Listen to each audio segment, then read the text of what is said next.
I think the problem that still exists, though, is that you've got, however many sports books out there, and they each are doing their own thing, and you need them all. I need a statement that tells me everywhere I bet at once, because, if I've got my, Are you that $100,000 gambler that he was referencing earlier? No comment.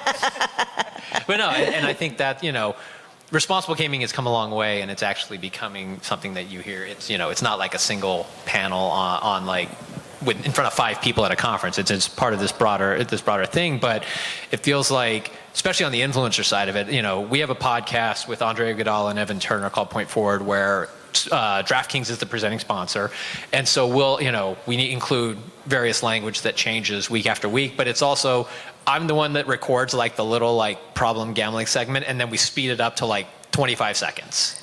And so I think we're still in a position where it's still more getting lip service than really people really digging in. I think it was Prize Picks that just launched a new thing where they will provide payment for the first meeting with a therapist around if you have a problem, if you need help, they will give you that introduction. They will pay for your first session, and so that's you're probably going to be spending a lot more money on your own out of that, but that's an actual step forward. They're putting their money where their mouth is a little bit more. I also want to clarify, how much time do we have left? I'll talk for a while if I need to. Yeah, great. And then we'll, you're last, and we'll do some Q&A. Okay, great. And then I'll follow the shameless plug for our academic offerings. I want to clarify between problem and responsible gambling. Problem gambling is when you are experiencing harm. Responsible gambling is prevention of harm. So what you just described is actually treatment for problem gambling. It's not really a responsible gambling measure. Responsible gambling is everything you might put into place. The limit setting tools, for example, that are available at BetMGM and other places. Those sorts of things are responsible gambling tools. And differentiating this becomes incredibly important, especially for sport. Because if you are a sports organization that has betting involved with what you do, you need to make sure that you're emphasizing all these prevention, these protective measures that you're putting into place, and not just talking about what you do when somebody has already been harmed. I also wanted to mention the Connor McDavid ad. I'm going to give that an extra plug. It is an excellent advertisement, and I know how hard you guys worked with the regulators to actually get it to be able to air rather than it getting tossed because it was a gambling ad. Right? Well done. To shamelessly plug the International Gaming Institute, we have an International Center for Gaming Regulation that offers education courses on, to use your Riot Games reference, the arcane laws of the United States. I also want to call out the very excellent William F. Harrah College of Hospitality Sands Executive Education Center, whose name I just botched, sorry David, which also has a number of different courses that are available on gaming operations, betting operations, a variety of different courses, many of which actually our friend Matt Holt has guest lectured in before. Thank you, Matt, and now we'll be recruiting the rest of the panel. But all of these things, these education spaces, they're in reach. The things that we're talking about, if it's familiar to you, great, let's keep chatting. If it's unfamiliar to you, great, let's keep chatting, because these are spaces that we really can continue to build and make really good, meaningful spaces for growth, not just in the betting industry, but for sport as well. Thank you, Brett. What a great way to summarize this panel. Does anyone have any questions? Yes, please. Hi. Thank you all, Samir Gupta from Skill Money Games. The leagues have recently announced some deals with media companies with very large dollar amounts. What's the size of the gaming industry and its effect on the leagues compared to, let's say, the media contracts? And I think it took a while before everybody understood how much those media contracts affected the leagues. Where are we on that cycle when it comes to gaming revenue, engagement, monetization? Seems like a media question. Well, first and foremost, I mean, I'm going to just say, I can remember when I started in gaming, we couldn't use NFL or NHL logos in our entire casino. And the tribe that I worked for was right outside Lambeau Field, and we paid, I don't know how many millions of dollars to have a gate, and we couldn't put Oneida Casino, it had to say Oneida Tribe of Indians of Wisconsin. Obviously that has shifted. You see Sandra Douglas Morgan, right? President of the Raiders, former member of the Nevada Gaming Control Board, former gaming attorney, right? So you have a very, so far, happy marriage between sports and wagering in a way that I don't think anyone would have predicted 10 years ago. It's been, the marriage it was certainly a shotgun wedding, but it so far has been a very happy marriage. But as far as the actual economics, I mean, I don't know if you guys want to sort of try to field that. I think in terms of the dollars, Revenue, and yeah. Matt, you can speak to it as well probably, but I think one thing that helps, particularly around like when I started my days as a 49ers blogger, and to figure out numbers, you would look at the Green Bay Packers public statements, because they're the only team in the NFL that would make their information public. I am an owner, by the way. There you go. High value stock. But the other team is for baseball is check the Atlanta Braves, because they're owned by I think it's Liberty Media, who also owns F1 and everything else, and that's also public. A lot of times those numbers get crunched into like central national fund, national revenue, but sometimes that information will sneak out, and then you just multiply it out based on the number of teams. But most of the deals I don't think are public, like they don't really tell you the dollar figures, but I'm not totally sure on that. Yeah, and if you think about what's actually out there available, what revenue is generated from sports betting, it'll be around $15 billion this year.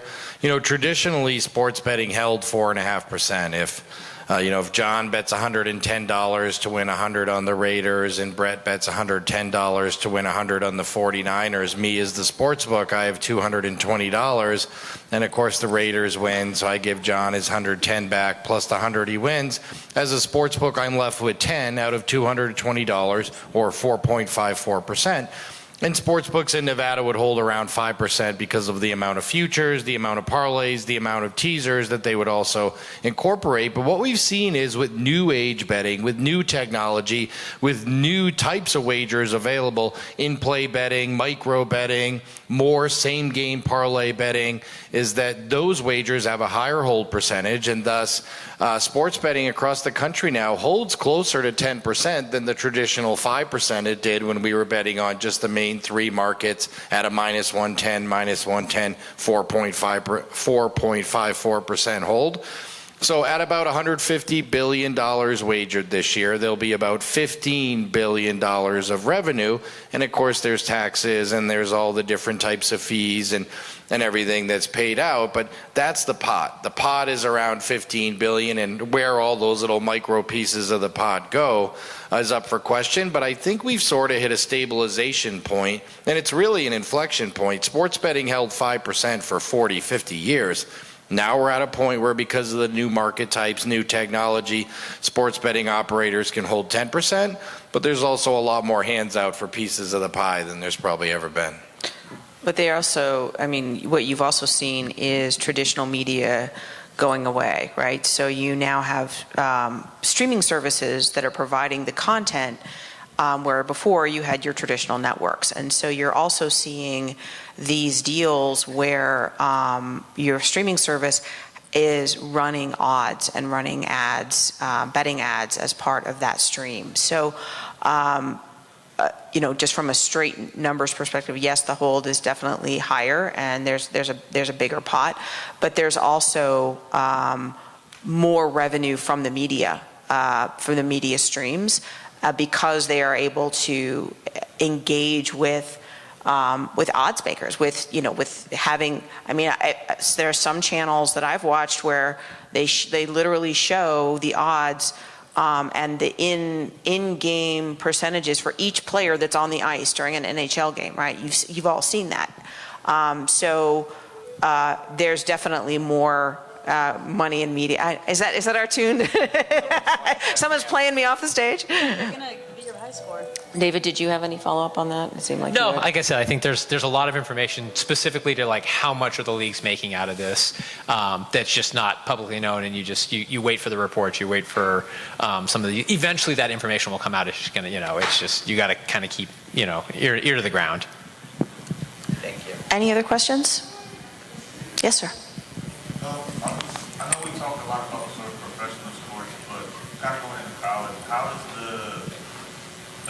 wild west nature of it, how does that sort of affect you all? Because I know back in, like, I believe April, like Louisiana, they banned prop betting on sports because, all the messages that athletes were getting. In some states, you can't bet on their state team. As crazy as everything around colleges, NIL and everything, what do you all see that? So just to repeat the question, and then, yeah, definitely. So how does the analysis change for college sports and college betting? You're right. Again, from the operator perspective, working with the regulators, each market can be different. Some don't allow wagering, as you said, on the teams within their state. Some have limited wagering on props because, unfortunately, social media and people behind a keyboard can't help but yell at an athlete if they don't cover their point total, which is unfortunate, obviously. So, again, from a regulator or operator perspective, we just continue to work with regulators and make sure that we're meeting the demand there. If we need to pull back, we pull back our offerings. And you see a lot of regulators, state regulators in particular, really grappling with this, right? Especially if there are highly publicized incidents where college athletes have been threatened or their families have been threatened. It's very unfortunate. But then you see state regulators trying to figure out a solution, right? But I don't know of a single state that's really come up with a good solution for how to address that. So, they're like, well, let's just ban it because the only other alternative, there's just no good alternatives, right? For college betting, when you have people have access to these athletes and sometimes people make very bad decisions about how they're going to treat those athletes, especially if they feel that they've been financially harmed. And unlike betting on professional sports, where there's a history here, at least in Nevada in the U.S., there's a history in the European and Asian markets of betting on professional sports for decades and decades. The collegiate sports betting is really a U.S. issue. No other country has college betting like we do. In the United States, the number 1 and 3 most wagered on events are collegiate events. March Madness, number 1, Super Bowl, number 2, the college football playoff, number 3. There is no other country where you go to and the number 1 and 3 most wagered on events are collegiate events. It just doesn't happen. This really is a U.S. unique issue. And again, it goes back to the point where we're 6 years into it, and how do we sort of continue to iterate, solve it. I do want to say that there are some states that have put up some really good safeguards against threats and harassment, Ohio and West Virginia, who literally put legislation in place that says if you get caught threatening or harassing a student athlete or official, they take away your right to open up a regulated sports betting account or make a legal sports bet in the state. And you say, well, how much of a deterrent is that? If losing $50 makes you threaten someone and their family, then you probably have a gambling problem, and taking away your ability to gamble is an actual deterrent. And we have seen the number of instances over the last year decline in those 2 states of student athletes being threatened and harassed. And it's something that we push for in a lot of states to take some measures toward helping to prevent that harassment and threats towards student athletes due to gambling losses. Sorry, just one follow-up. If we do receive reports like that, we will ban accounts. Actually, I personally received a death threat this year from somebody because they said, a credible death threat. I get people say mean things to me on social media, but it was a legit email, crazy kind of talking stuff. But reported that to law enforcement, and then we took the next step of banning this person's account, because if they're upset enough over a $50 bet, like you said, this takes away that trigger for them. And then we also shared that with other operators so they can ban this person as well.